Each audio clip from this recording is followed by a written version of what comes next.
Mindsetters, welcome to today's Grade 12 Math Show. I'm Katleho. Today we have a special revision lesson on financial maths as well as trigonometry. We have selected highlights from lessons shown earlier in the term just to help you guys revise all the work we've done in the first term.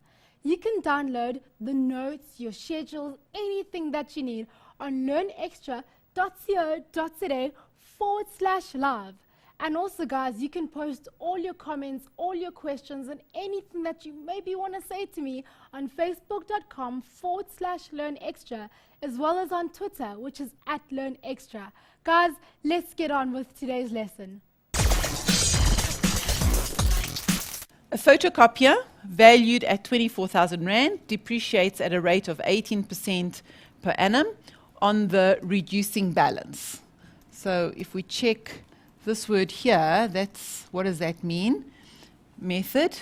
After how many years? Again, notice what the question is about. After how many years will its value be 15,000 Rand? So can you see the picture? We started off with some machinery. It decreases in value to some new value, and we want to know how long will it take us to see that kind of rate happening. So again, after how many years would mean I'm trying to find n, and I'm depreciating a quantity. So I am starting off with that as my A value, and I'm ending with, sorry, not that. Let's just fix that up. I'm starting with that as my P value, and I am ending off with the machinery finishing off at that value. So that's my final amount. Okay, and then what else have we got? We've got 18% per annum on the reducing balance. That simply means that it is another word for compound interest. Okay, so straight line would be representative of your linear or of your simple interest, whereas reducing balance would be your compound interest. Right, back to the question that we were busy with. We had a depreciation problem, and we found that machine went from, or photocopy went from 24,000 to 15,000. And so again, because it's a reducing balance question, we would have that your final amount would be your starting value, 1. And now, because it's depreciation, would be 1 minus the rate over a period of time. So my A, we've already said it would end off with 15,000. We started off at 24,000, and we have a 1 minus an 18%, which is an 18 over 100 rate, and we're trying to find n. So we now do some simple division. We've got 15,000 divided by 24,000 equals 1 minus 18 is 82, so this is 0.82 to the power of n. So we just tidy up all the fractions, tidy up all the values, and 15 over 24, they're both multiples of 3, so that's 5/8. So we've got a 5/8 on this side, and we've got a 0.82 on that side, but just simplifying the arithmetic. So we land up with a situation where we're trying to find the exponent. What do we do to find exponent? We put it into log form. So we've got a log form where the exponent n is the same as the log of the power that you're getting, which is 0.6, or just let's make it 5/8, and the base is 0.82. So that's what getting it into log form is. It's the log of a power with base 0.82. And now we can use our calculator, which is log of 5/8 or 0.82 as our base, and 5/8. 5/8. And we get what? We get 2.36. So we've got 2.36 as our number of years. And I want you to explain to me what do you think that means? 2.36 years. Let's just go there. 2,36 years. Does that mean 2 years and 3 months? No. It means that, let's just round it off. So it's approximately 2,4 years, which means it's 2 years and 4/10 of a year of 12 months, which is a year. So to convert it to months, it's the portion, the decimal portion of the number of months in a year, and that's 2/5 of 12. So if we just take our 2/5, or 2 times 12 divided by 5, we would get that many months. So it's actually 4,8 months. It's almost 5 months. That's how many months it is. So it's approximately 2 years and 5 months. So just under 5 months. Okay, so notice that the decimal point does not refer to the number of months, but it refers to the decimal portion of that year. Okay, let's see what our next question has.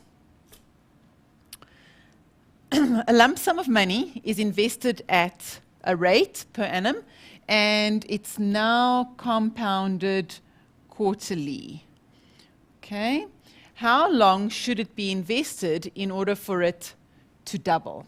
Now, I like this question because all it's saying is that our amount of money is going to double. It doesn't tell you how much. Remember the first question we did, it said for 100 Rand must become 1,000.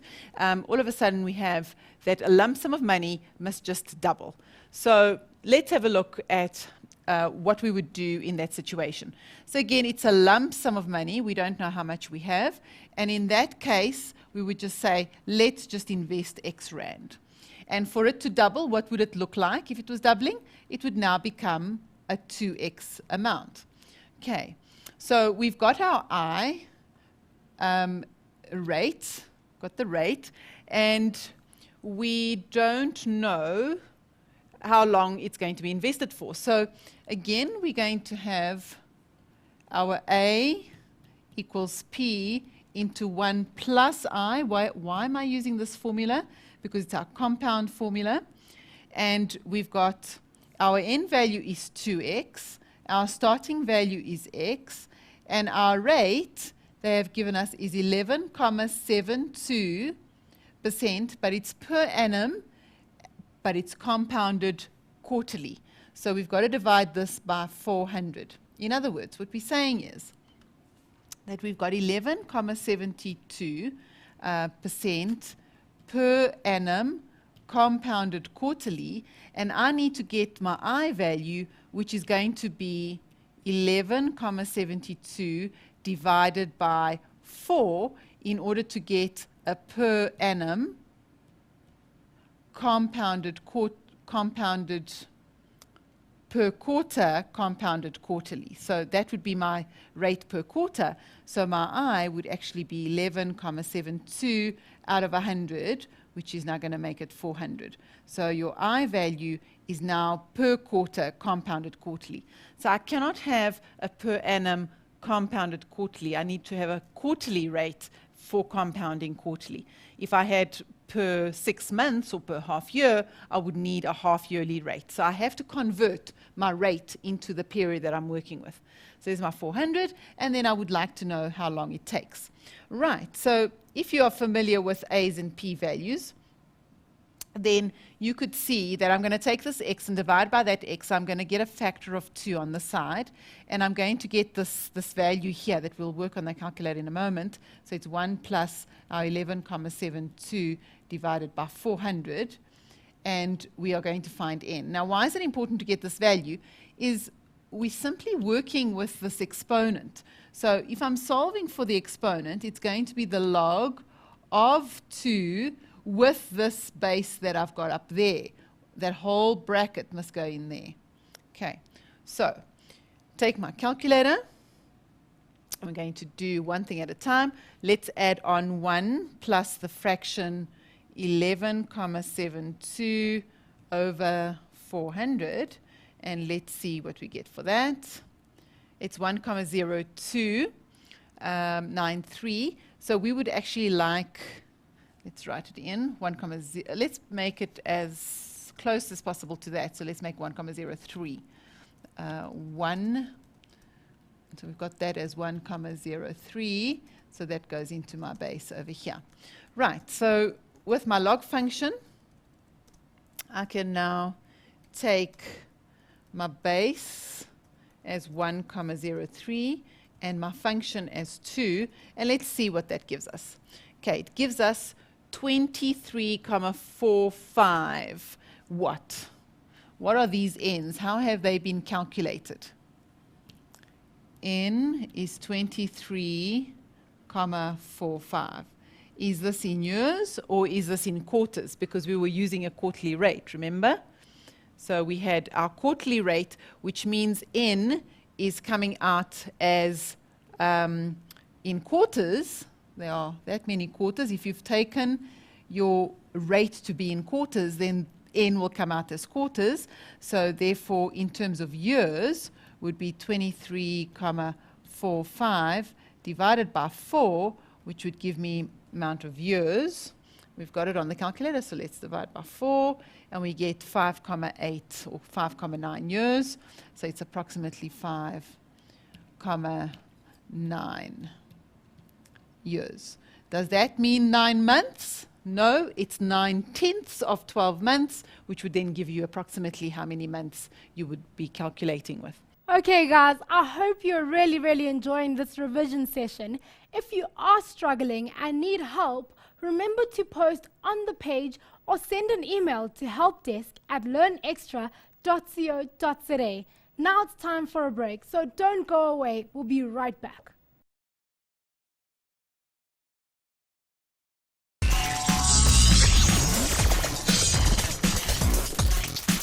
Welcome back, Mindsetters. Today we are doing revision. Even though we are selecting highlights from previous shows, you can still follow me on Twitter @LearnExtra or post or comment on our Facebook page, facebook.com/LearnExtra. Right now, let's do some more revision. All right, so we can now go on to the next section. So we've looked at really just finding how long it would take a lump sum of money to grow to a certain amount, or how long it would take a certain amount to depreciate to a new value. And to solve for n, we've got to get it into the log form. Okay, now that was one of those new aspects of grade 12. Here's something else that you haven't seen up to this stage, and that is the term annuity. Remember I said to you earlier, previously, if we were taking 1,000 Rand and we were investing it, we were just leaving that 1,000 Rand in the investment company and we were not touching it. We weren't doing anything to it. It was just going to sit there and grow towards a certain value. Well, the term annuity is very different because it doesn't say anything about a lump sum sitting there. It says we are going to take a certain amount, let's say 1,000 Rand, and every month we would like to add 1,000 Rand to the account. Okay, so you can imagine that if over 5 years you were going to look at how much you had in your account, you're going to have the 1,000 Rand plus the interest it's accumulated over 5 years. Then in your next month, that 1,000 Rand is only going to be there for 4 months, for 4 years. The next 1,000 Rand is only going to be in there for the next 3 years, etc., etc. So that's if you were doing it yearly or monthly, depending what situation you would choose to invest it. But as you can see, if I'm doing a regular payment on a yearly basis or a regular payment on a monthly basis, those regular payments are accruing different rates of interest. But they're each accumulating that interest. And so once you've done your sequences and series, you'll do something called the geometric series, which is the series that is used to develop the formula that we use with these kind of investments. And this kind of investment, I said to you earlier, is called an annuity. So let's define and see what types of annuities there exist. An annuity, the term is used in financial maths to refer to any terminating sequence of, and this is very important, regular fixed payments over a specified period of time. Now, there are 2 types of annuities. The first one is an ordinary annuity, and this is when the payments are made at the end of each period. So they will come at the end of the week, they'll come at the end of the month, they'll come at the end of the 6 months, or they'll come at the end of the year, etc. So it's at the end of the stipulated period. Okay, so that's an ordinary annuity. An annuity due is when you are making the payment at the beginning of each period. So what happens in this case is, because you're doing it at the beginning of the period, oftentimes you will invest, let's say, R1,000 a month, and you'll make your payment at the beginning of the month. But your annuity, we talk about it maturing, that's when you get paid out for the annuity, it matures at the end of the period. So basically your money would still collect interest, the money that you're depositing would still collect interest. Okay, so the formula that you use, it's a very fancy formula, and it will be in your formula sheet. It's called a future value annuity, and therefore we start off with a capital F. And the future value is because if you imagine that you are investing all this money monthly or yearly or whatever, you are going to arrive at a future value in that investment company. So at the end of it, you're going to arrive at this lump sum of money. So that's why it's called a future value. You're getting some money in the future. Okay. And what it stands for is this X is that regular payment that you're making. So whatever you've chosen, and it's, when we say regular, it means it cannot change. So it can't be R1,000 one month and then R2,000 the next month. The formula can't cope with that. So the formula looks at regular. That's why an annuity is defined as that regular payment. N is still for the amount of periods you're going to be paying for. So you decide if you want it over 5 years, etc. So it's a monthly periods. Okay. And your I is your effective rate. Okay, so it's not your nominal rate, it's your effective rate. So what have we got? Okay, if we've got all these values, we substitute into the formula, and we're going to get out our future value. Right, so let's go into the annuity. I want to go back and explain this in a different way. Okay, so we had ordinary annuity, which said this is an annuity whose payments are made at the end of each period. So this is what it would look like if we did a timeline. If we had our first payment at the end of the first month, okay, in that second month, it would gain interest. In that third month, it would gain interest. Fourth month, it would gain interest. And then we'd make a payment on the last month at T5. So this would be the future value of that first month, and we would pay my last payment there.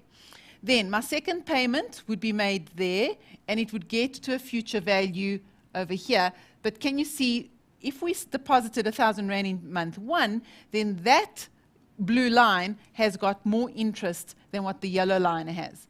And that would have more interest than what the purple line has, and eventually what the orange line has, and eventually we would make a final payment at the end of that month. So all these payments over here would mature at the end of that period.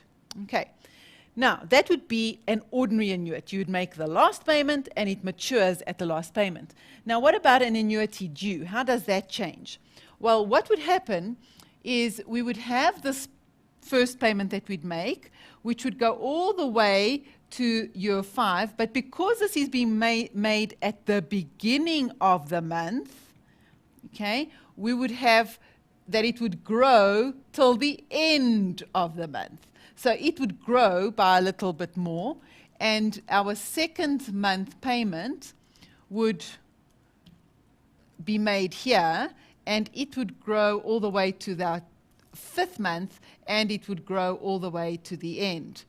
And we would have our purple line going all the way there and to the end, and the same thing with our last payment, the orange one, we'd make it there, go all the way there to the end. And finally, you would have this last payment that you'd made in the 5th month, that it would grow to the end as well. So whereas an ordinary annuity, you make the last payment and it matures, with an annuity that's due, every single payment, because it's made at the beginning of the month, will all grow towards the end. And this is what we call an annuity due. And the formula changes slightly. Right, back to the loans. And we've just done a home loan. And how much it would cost to repay R1 million. So then you'd be able to work out, you know what, you can't really buy that R1 million. You need to buy a 500,000 Rand home because you won't be able to afford the repayments. But that formula is going to be able to help you make those decisions. So you're not just going in and trying to do something that you can't afford. Next thing on the program would be, what about a car? So what I've done is I've taken an example from the Gauteng, the Department of Education, in fact, was a national paper. It wasn't a Gauteng paper. And so this question has been adapted from the grade 12 Department of Education exam, November 2009. And the reason I've said I've adapted it is because I've taken each of the questions so we can look at them individually and try and extract what is important, or what are the important concepts that we need to extract from each of those questions. So let's have a look at what it says. A car that costs 130,000 Rand is advertised in the following way. No deposit is necessary, and the first payment is due 3 months after the date of purchase. And just to remind you that your present value formula works, that you are repaying the loan 1 month after the purchase. Okay, so very important to remember that. You don't buy and you start repaying straight away. You pay 1 month after the purchase. Okay, so here they don't require deposit, which is very strange. Most times you do require to pay a deposit, but anyway, this is how it's advertised. And the first payment is due 3 months after the date of purchase. The interest rate is quoted at 18% per annum compounded monthly. Okay, so if you remember when I was talking about the sinking fund, a car will have a scrap value. If you purchase it new today, in a month's time, it will have a scrap value. And that scrap value people say that it will be about 10% less than what you've paid for it. So that's why early in the program I said try and see if you can get a second-hand car, because new cars are extremely expensive, and you need to try and have some kind of affordability plan in your lives as well. Okay, so first question is to calculate the amount owing 2 months after the purchase date. So why does this question come into being? Because if we are only going to be paying 3 months after the date of purchase, that kind of advertising could be quite deceptive. You may think, oh, that's very nice. Car costs 130,000, and you know what? I only have to pay in 3 months' time, so that's great. What happens to the 2 months in between? I purchase, I wait, and I start paying my loan. What happens to the value of that car, the 130,000? Nothing. Nothing in finance ever is stationary. There's always a dynamic aspect to it. And that 130,000 Rand is actually going to grow in value to a new amount because you haven't started paying that loan yet. So it doesn't stay there waiting for you to start repaying it. You actually are going to owe interest on that money while it's waiting. Okay, very sneaky. The advert doesn't say that. You need to read that advert and you need to understand exactly how it's interpreting the maths.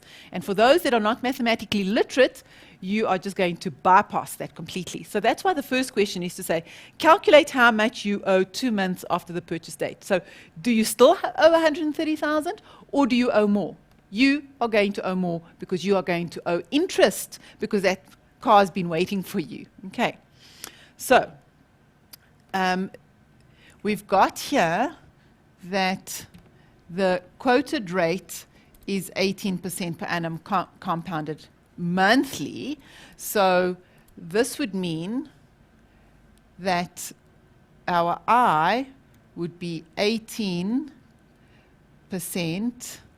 per annum compounded monthly, which would give us a rate of 18 over 1200 per month compounded monthly. Because we want to know how much do we owe 2 months after. So we're working in months. We're not working in years. So the amount that we owe later is going to be 130,000, and it's going to appreciate by a rate of 18 over 1200. And how many months? 2 months later at that rate. So how much is the car worth now? Because that's the amount that I have to loan, because I've been waiting for 2 months. I now have, let's get our friend, the calculator. Right, so let's just, okay, let's get rid of that. Let's just get rid of that. Right, so it's 130,000 that I'm going to have waiting for 2 months. And so we have an 18 over a 1200 that we are growing over 2 months. Oops, no, not that 2. This 2. There we go. And that's equal to that, which is, it's now worth 133,929. So your car originally was 130,000. Is now going to be paid off with an extra 3,000 Rand because you've waited 2 months. So the advert is suggesting that you should wait to pay for 3 months. Nothing's happening. What it didn't tell you is that that money doesn't sit doing nothing. That 130 actually grows interest. And so very deceptive advertising. So you need to read those adverts carefully. So it was 133. Let's just see that. I can never remember these figures. 133,929. Okay. 133,929. Okay, so let's keep going. Let's see what the next question is. Okay, so same question. Okay. Now it talks us about a specific case. John bought this car on the 1st of March 2009 and made his first payment on the 1st of June. Now remember, if you're paying on the 1st of March, your formula only accounts for 1 month later for the April month. But he's doing 3 months later, which means that it's waiting for 2 months. It's waiting for the loan to start being repaid. So thereafter, okay, so he paid his first payment on the 1st of June, and thereafter he made another 53 equal payments on the first day of each month. Calculate his monthly repayment. Okay, so let's take John's case. And we're going to extend our page, and we're going to go to 1. We're going to say, right, his monthly repayment is that the car that was worth 130, the loan that he's going to be repaying is actually 133,929. Remember, we worked that out? Okay, so that's our loan. We want to know how much he must repay so that he's doing this over how many payments? They told us 1 minus 1 plus, we've got a rate of 18,1200. Okay, he made 53 equal payments. That's what the question said. But he made his first payment on the 1st of June. So he's making 54 payments in total over 1 plus, no, over I. I'm not sure where I'm getting this 1 plus from. Shouldn't be there. So we've got an I of 18 over 1200. Okay, so now we can work with our calculator to find out the repayments. Okay, so we want the 133,929. So here's the 929. So we actually want that payment. And we want to multiply that by our interest rate, which is 18 divided by 1200.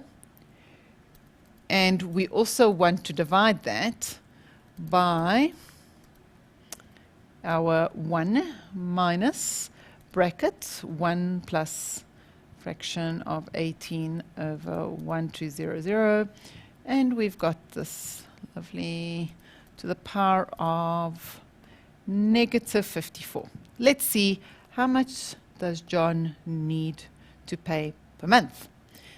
Okay, that's how much John needs to pay per month, 363636. Wow, what an amazing number. Okay, that one I'll remember. So he will need to pay 3,636 and 36 cents per month in order to repay his loan of 133,929. But it also says calculate the total of all John's payments. Now he's made 54 payments. So in total, we have 54 payments. So if we just take our calculator and multiply by 54, then we get that he's actually paid 196,000 Rand 363. Can you see why it's so useful to have a sinking fund? He's actually paying almost 60,000 Rand extra for this brand new car. That's what paying a loan is all about. It's expensive to pay a loan back. You're always going to be paying so much more for this thing. So it's good to try and save up and not to have loans. Right, 196363. So it's actually equal to 196363. Okay, that was the total of his amount. All right. Now, let's go back and see where we're at. Okay, so remember what John did. He paid, but he went according to the advert, which said he only needed to pay on the 1st of June. So it was waiting 2 months. And so that waiting period made him have a loan of an extra 3,000 Rand. Paul, on the other hand, says, you know what, I want to buy that car as well. And he also takes out a loan for 130,000 Rand at the same interest rate. He also makes 54 equal payments. But look at the difference. He starts paying 1 month after the purchase of the car, which works in line with our PV formula. It takes into account that we pay 1 month after. So let's calculate how much Paul is repaying. Okay, so his loan, Paul, he's going to start paying straight away. So here's 130,000, doesn't depreciate to anything, doesn't grow with any interest. It's now equal to X, same rate, so it's 1 minus 1 plus 18 over 1200 to the power of negative 54. He also makes 54 payments, and that's all over 18 over 1200. Let's see how different this is from John's. And oh dear, we've lost our formula there, so let's just clear that. So we've got 130,000, and we're multiplying that by 18 divided by 1200, and we're dividing that by the bracket, and the bracket is 1 minus, and we've got the 1 plus our fraction, 1200, and that is all to the power of, let's just delete that, it's all to the power of negative 54 equals. Okay, he's got to pay 3,529. Okay, and let's see what the total is. He also makes 54 payments, so he pays in total 190,000. Okay, 602. So he pays 190,000, 602. Remember, John paid 196. So this is Paul. This is John. 196, 636. And we can see that by paying 2 months earlier or starting to pay that loan straight away, we've saved 6,000 Rand. On that, but it's still a whole lot of money from 130,000, still 60,000. So be wise and think about if you want to take out that loan or not. Work with your formula and see how much it's going to cost you. Okay guys, I hope you're really enjoying this revision session. If you are struggling and need help, remember to post on the page or send an email to helpdesk@learnextra.co.za. Now it's time for a break, so don't go away. We'll be right back.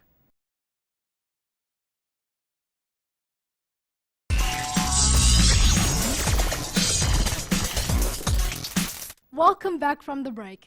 Please remember that this month is Library Month. We really think that reading is important and can be a whole lot of fun too. So remember to join in the chat on the page and tell us about the books you love. Look out for our book competitions too during Easter revision. We are going to have a whole lot of fun. But for now, let's get back to revision.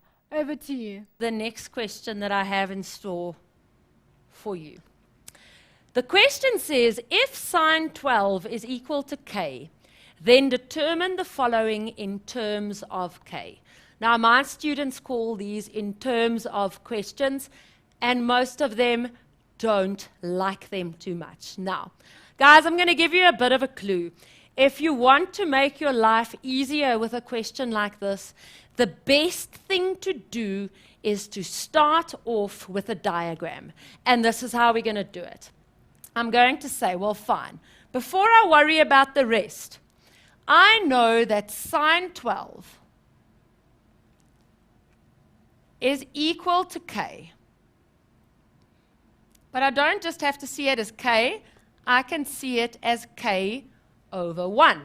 Right, now if we think back about what I told you guys about our trig ratios, sine is y over r, or opposite over hypotenuse. So I'm going to say to myself, well, hang on a second.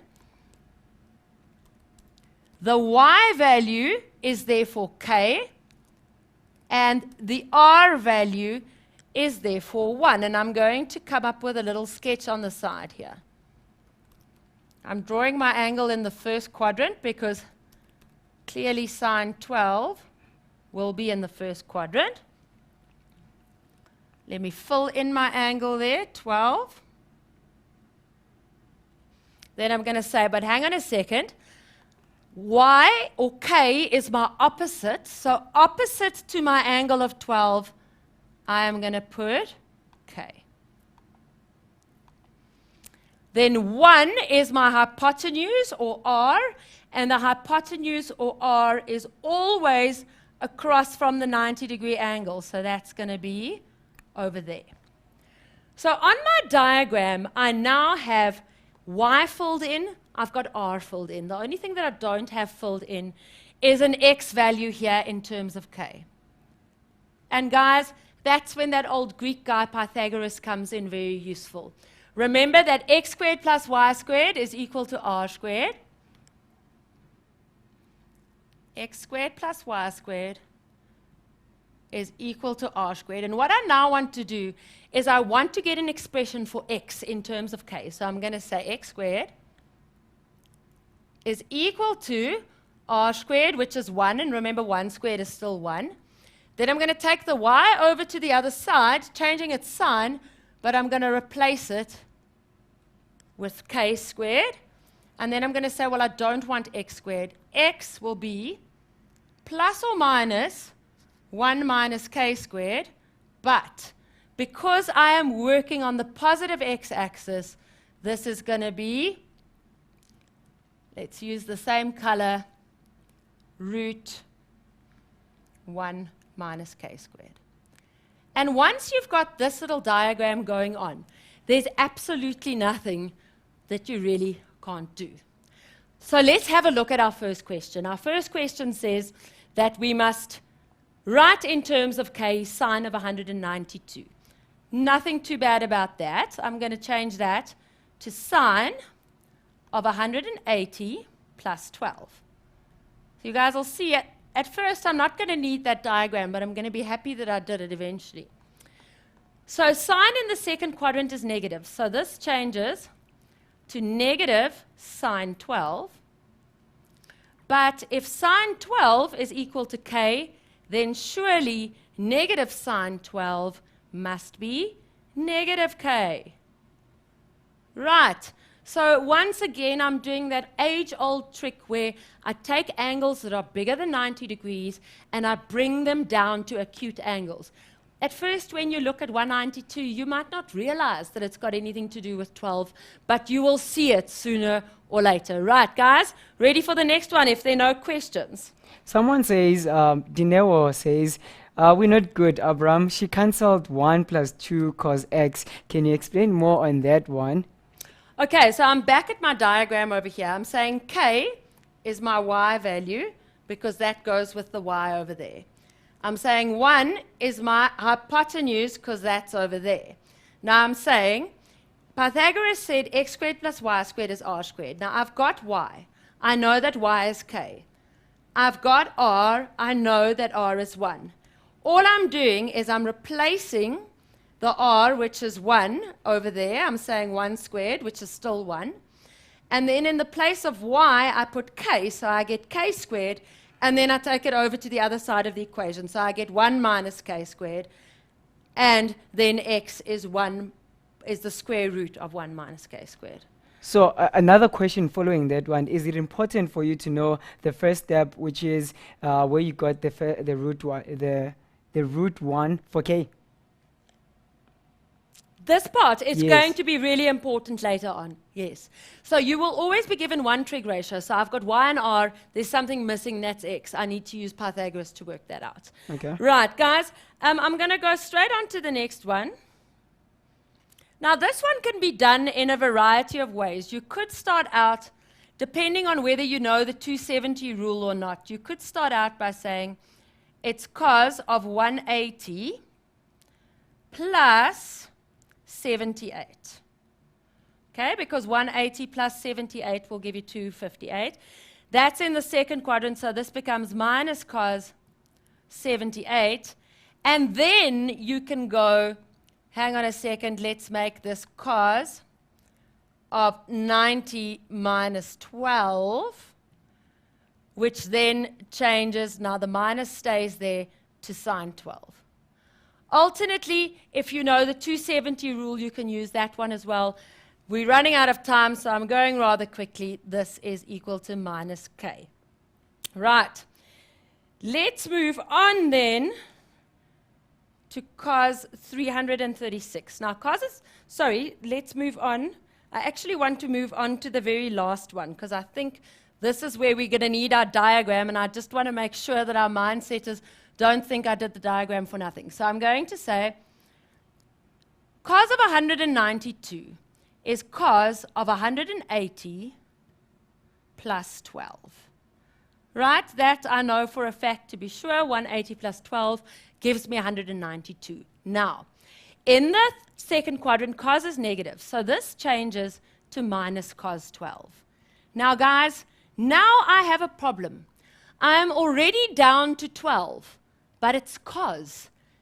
And the question says to me that sine 12 is equal to k.